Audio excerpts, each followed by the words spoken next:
La vérité sur la location courte durée en Martinique et en Guadeloupe. Bonjour, c'est Bénédicte. Je suis content de te retrouver une vidéo parce que voilà, c'est un petit coup de... Moi, c'est pas une constatation, c'est même pas un coup de gueule, c'est une constatation. C'est pour t'éviter justement de faire cette erreur. Si tu penses à la location courte durée parce que tu as l'impression que c'est le bon plan, on parle de ça en permanence. Tu as l'impression que tout le monde, dans les nouvelles, on te dit ouais, le tourisme explose, malgré les sargasses, ça va, c'est génial, on a fait plus de millions, tout ça. Ok, mais au cas où tu serais tenté par l'aventure. Moi, je te dis, ça peut être génial.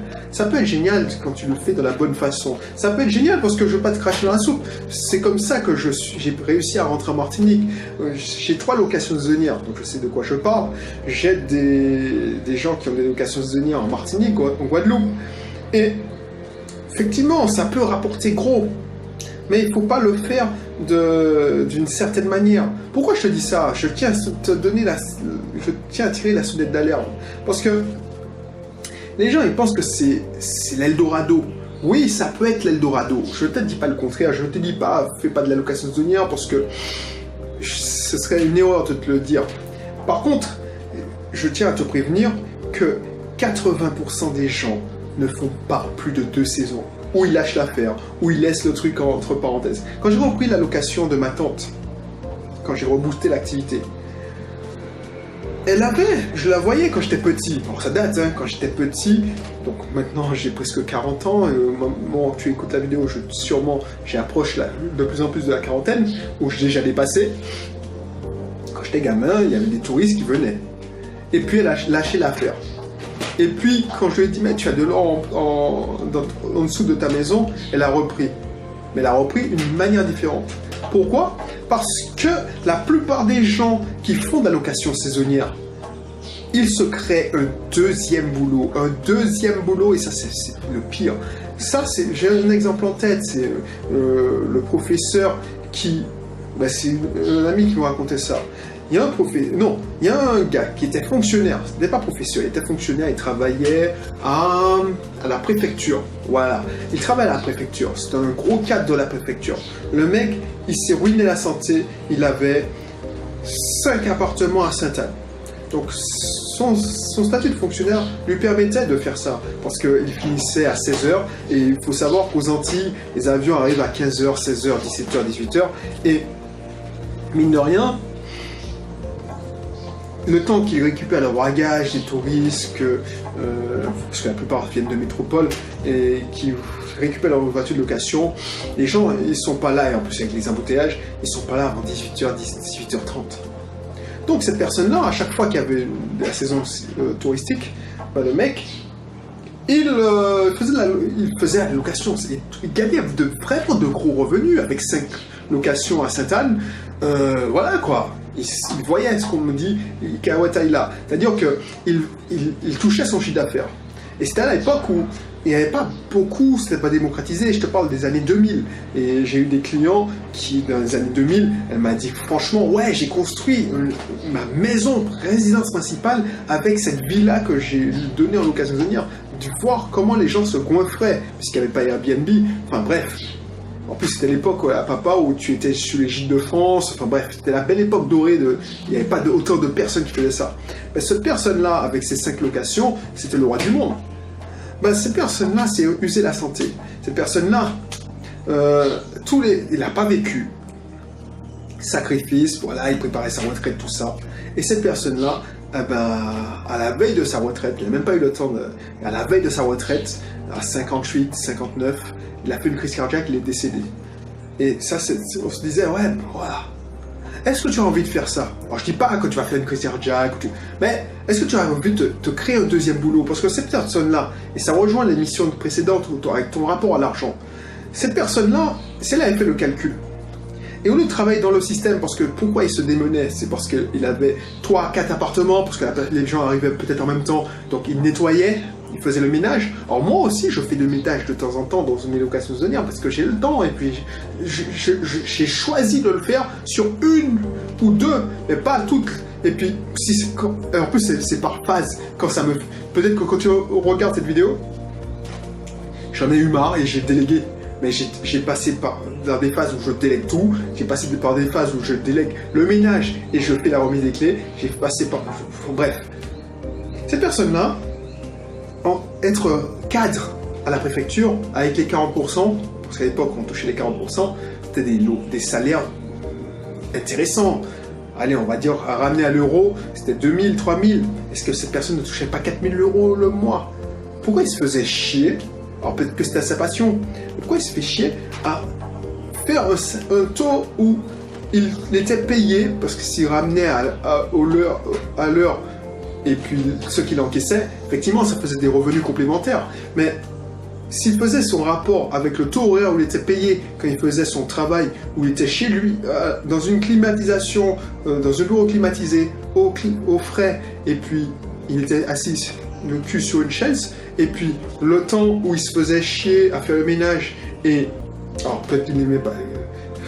peut-être qu'il se faisait pas chier à faire le ménage, mais tu m'as compris, et attendre les locataires, et parfois 22, 23, 24, est-ce qu'il aurait compris? Donc c'est pour ça que j'ai envie de t'alerter sur ça. C'est ça le danger. Quand tu fais de la location saisonnière, je ne dis pas que tu ne vas pas gagner de gros revenus, mais peut-être qu'il faut préférer perdre un peu, un pourcentage, et déléguer certaines parties. Alors je sais qu'il y a certaines personnes qui ne veulent pas déléguer, ils sont maniaques, tout ça, mais c'est gérable. Je te garantis que c'est gérable, je l'ai fait. Je l'ai fait, et j'ai expérimenté tout, de A à Z, délégué. Je n'encaissais que les virements, de semi et puis total.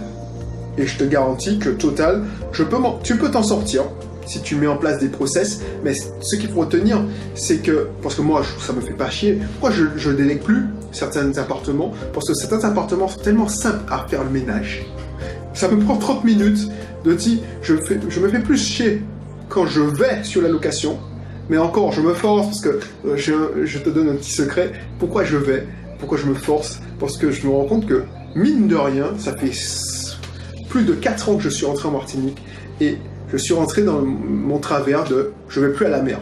Donc je me force à prendre un bain de mer. Et comment je fais pour prendre un bain de mer? Ça, c'est une routine. C'est qu'à chaque fois que je vais remettre les clés, je prends un bain de mer ou un bain de piscine. Ça me force. Je dis, bon là, tu t'es fait chier à monter, prendre des embouteillages des fois pour te taper, tu sais, autant profiter. Tu prends un bain de mer et après tu reçois tes touristes. Voilà, ça te permet de déstresser. Voilà.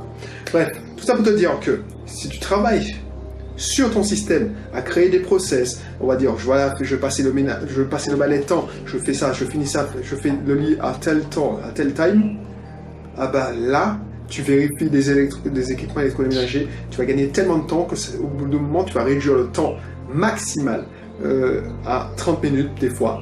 Pour un studio, c'est largement assez, et puis tu es tranquille.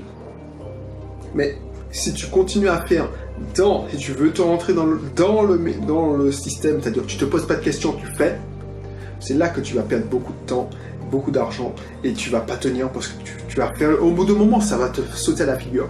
Mais merde, pourquoi je me fais chier? Surtout quand tu vas prendre une première remarque désagréable d'un locataire, ou quand tu es sur Airbnb, tu prends un 3 ou même un 2 sur 5 parce que il y a eu un quiproquo, la personne t'a emmerdé, tout ça. Donc tu vas dire, mais pourquoi je me casse le cul? Voilà. Donc, n'hésite pas. Et inscris-toi si tu veux avoir plus de conseils. C'est ça qu'il faut retenir. Parce que je peux en discuter des heures hein, de location saisonnière. Surtout en Martinique et en Guadeloupe. Donc, n'hésite pas à t'inscrire dans mon club immobilier. C'est gratuit et tu auras d'autres conseils. Je te donne des conseils pour automatiser ta location. On ne parle pas que d'immobilier, location courte durée. On parle de colocation. On parle de tout ce que je fais, de mon expérience. Tu auras l'occasion d'avoir des invitations pour mes séminaires en ligne. Donc, si tu es pas en Martinique, tu es en Guadeloupe, c'est pas grave parce que tu auras accès à des conférences en ligne, tu auras accès à des conférences live, tu auras accès à mes vidéos privées, tu auras accès à mon guide.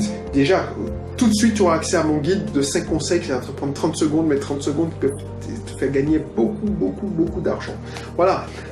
Donc n'hésite pas, je te demande de t'inscrire pendant que c'est encore gratuit, parce que voilà, je m'interdis pas parce que j'apporte beaucoup de valeur quand même. Et je me remarque qu'il y a très peu de personnes qui apportent beaucoup de valeur comme ça. Regarde le nombre de vidéos que j'ai mis sur ma chaîne. C'est pas parce que je cherche la vraie la gloire. Regarde le nombre de vues. C'est parce que j'ai envie d'apporter, si c'est à une personne, si c'est toi, ça te servira, j'aurais gagné mon pari. Donc c'est pour ça que je continue mes podcasts. J'ai combien de vues, de lectures. C'est pas des... mais parce que le marché est petit. Je m'adresse uniquement, essentiellement au marché Guadeloupe-Martinique. Donc on n'est pas nombreux. Donc c'est normal qu'on ait des audiences comme ça. Mais c'est pas grave. C'est pas grave. Ça me fait plaisir parce que je ne dépends pas que de ça. J'ai heureusement plusieurs sociétés qui me permettent de bien vivre. Voilà. Donc c'est vraiment un partage que je souhaite faire avec toi. Donc du coup, inscris-toi dans mon club IMO. On va... Peut-être que tu auras l'occasion de discuter de vive voix avec moi, parce que de temps en temps, tu auras l'occasion d'avoir une heure, c'est un cadeau qui vaut 397 € quand même, parce que il y a des gens qui payent 397 € pour avoir une heure de coaching. Là, on va passer une heure où je vais t'apprendre à te connaître, je vais te conseiller sur ton projet, et je vais te donner des solutions, et je vais t'apporter mes solutions. Voilà, donc n'hésite pas à faire ça, inscris-toi dans le club IMO pendant qu'il est encore gratuit, tout ça parce que tu vas dans la description, tu vas voir, c'est facile, tu cliques sur la description, tu auras un lien qui va te donner soit la version IMO, soit la version business, tu t'inscris dans un ou l'autre ou les deux, et puis c'est parti, allez, bye bye.